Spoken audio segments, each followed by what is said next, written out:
Olá, retornamos hoje para abordar novamente o tema doenças das válvulas cardíacas. Hoje vamos falar sobre o capítulo das doenças da válvula mitral. Meu nome é Ricardo Corso, eu sou cirurgião cardiovascular, responsável técnico pela Clínica Cardiovascular Associados do Distrito Federal. Como já antecipei, o coração possui 4 válvulas, que são estruturas internas do coração, duas do lado esquerdo, a válvula mitral e a válvula aórtica, consideradas as mais importantes para o funcionamento do coração, e no lado direito a válvula tricúspide e pulmonar. Hoje vamos nos ater às doenças que afetam a válvula mitral. A válvula mitral ela é afetada por diversas situações patológicas de uma forma bastante frequente e que tem uma relação direta com a idade do indivíduo, ou seja, pacientes com mais idade têm uma prevalência crescente das doenças que afetam a válvula mitral de uma forma geral. As doenças valvares, basicamente, elas são divididas em 2 grandes grupos. Como as válvulas têm função de fazer com que o fluxo de sangue aconteça em uma única direção, pode-se imaginar que o funcionamento da válvula, ele então teria basicamente 2 grandes problemas. Que seria a dificuldade de passagem do sangue através da válvula, ou seja, algum estreitamento. Em termo médico, isso se chama estenose, ou seja, a válvula mitral também pode sofrer a estenose. A principal causa de estenose da válvula mitral, no nosso meio, no Brasil, é a chamada doença reumática, ou também conhecida como reumatismo do coração. A doença reumática, ela costuma afetar a população geralmente mais carente, são pessoas que ao longo da sua infância, principalmente, tiveram exposição a situações de mais risco, que são infecções recorrentes do sistema respiratório, em especial a garganta, vias aéreas superiores. O organismo pode, com o tempo, em alguns indivíduos, uma parcela de pacientes que se expuseram a essa situação, sofrer processos de microcicatrizações na válvula mitral que se acumulam ao longo do tempo, levando à sua deterioração, e a principal consequência desta situação é o estreitamento da válvula mitral ou estenose, como eu já disse. Existem outras situações menos frequentes que levam ao estreitamento da válvula mitral, mas a doença reumática, sem dúvida, é a mais frequente.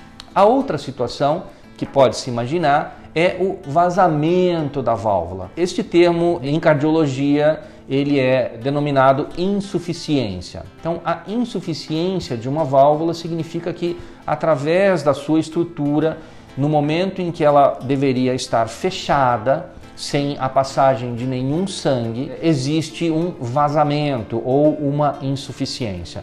Isso é graduado através de avaliação médica ou de exames, mas o seu vazamento, uma vez presente, geralmente se deve a alguma doença. As doenças que levam à insuficiência mitral são mais numerosas, mais frequentes e, como eu já antecipei, elas estão associadas à idade, ou seja, a uma situação de envelhecimento natural do coração ou consequência a algumas doenças. A insuficiência da válvula mitral basicamente vai levar a um aumento das câmaras cardíacas esquerdas, tanto o ventrículo esquerdo quanto o átrio esquerdo. Este aumento vai se dever, como eu falei, a cada contração do coração acontece um retorno do sangue anormal para a câmara acima da válvula mitral, que é o átrio esquerdo. Isto vai levar com o tempo, de forma progressiva, a uma congestão de sangue nos pulmões. Pode-se imaginar então que uma congestão, ou seja, um represamento de sangue nos pulmões, tem como consequência uma lentidão da passagem do sangue pelos pulmões, e isso vai levar de forma progressiva à chamada falta de ar, também dita como dispneia.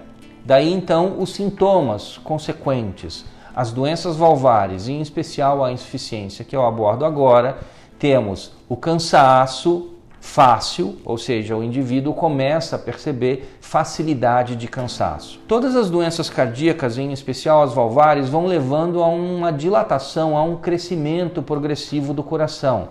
Esse crescimento pode ter uma série de consequências. Uma fraqueza lenta e progressiva da função do coração, levando à chamada síndrome de insuficiência cardíaca, que é basicamente resumida pela, além da falta de ar progressiva, ao inchaço no corpo, há uma sensação de cansaço mais fácil e outras consequências mais graves, por exemplo, alterações do ritmo do coração, as chamadas arritmias cardíacas. Assim como o paciente pode ter a estenose isoladamente, a insuficiência isoladamente da válvula mitral, ele pode ter as duas situações associadas, que é a chamada dupla lesão valvar ou doença combinada da válvula mitral, que não é tão incomum. Os pacientes portadores da estenose mitral de consequência ou de causa reumática, na maioria das vezes, também tem algum componente de insuficiência. E aí nós temos uma terceira situação de doença valvar, que é a dupla lesão valvar.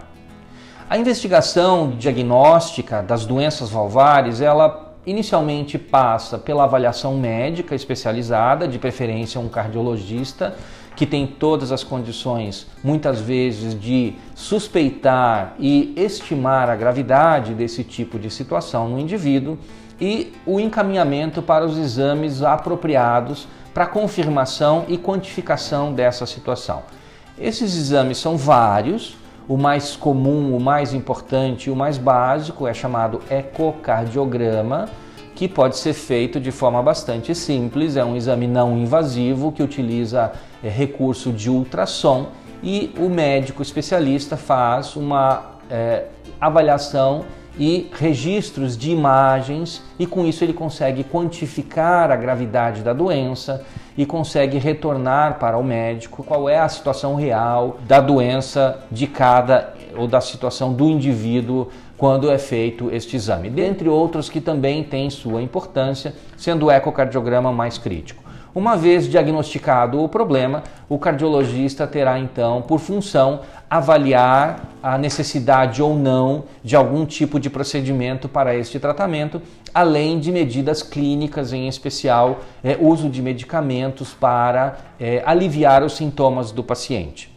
As doenças da válvula mitral, dependendo da sua gravidade, terão ou não necessidade de intervenção médica invasiva, que pode ser feita através de catéteres, tratamento por catéteres, ou até cirurgias cardíacas abertas, que vamos tratar em outra apresentação. Obrigado pela atenção.